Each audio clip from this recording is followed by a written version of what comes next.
Guys, no amunhu achiti let's try this tono tinosvika kupi. Nemoyo wani. Uda kuchaya. Nemoyo wani. Nemental health yani. Imi. Takanaka so. Chimboona kan chimbovhetsa. Takanaka so. Urikunzwa chi? Aiwa ndikwa kuda kuputsa relationship yemwe. So guys, ndandisiri pa TikTok for a very long time. Reason being I was pregnant. Ndosaka ndandisiri pa TikTok.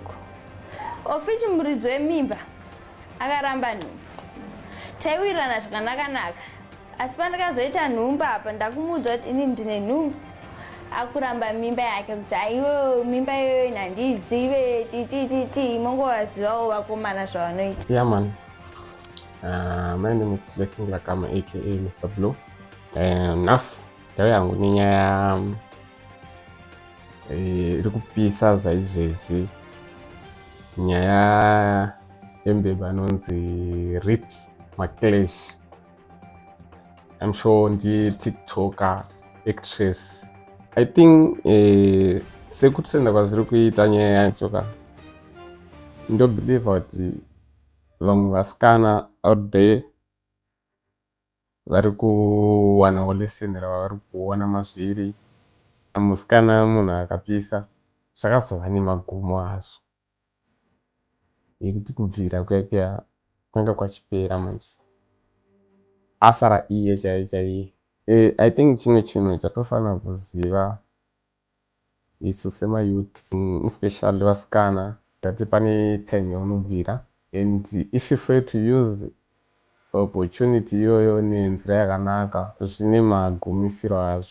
Creators mavideo zvake achiti achitaura zvanoda and stuff, kuzosvika azowanawo Devi, the one akazomupa mwana, and the guy ari kuramba kuti nhombo isiri yake.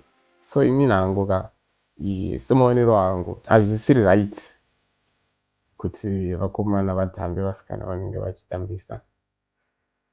But on rimwe side, let's not create confusion community by zvimwe zvinhu zvamaita muri mega muchizviti munobvira. Because Mwari haadhakumadzira. Chimwe nechimwe chaunoita chine magumo acho. Kana uchiita zvakanaka zvine mubayiro wazvo, kana uchiita zvakaipa zvine mubayiro wazvo.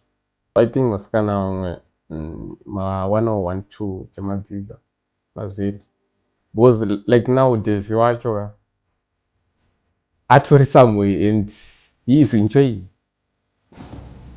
Wakaona uchiri kuziya body count yako, ziva kuti uchiri wife material, tokuisa mukategori rema wife material. Asi kana usachaziye kuti wakarara nevakomana vangani, shutdown. Chitongojoina vamwe uye kumastreets kuno kumavenues. So my youth, watch out, because chimwe nachimwe chaunoita chine maresults, and anozogona kuzova maresults akafanana neiwa Michelle. I wish you the best, and I'm sure after DNA muchakwanisa kugadzisa 1-2.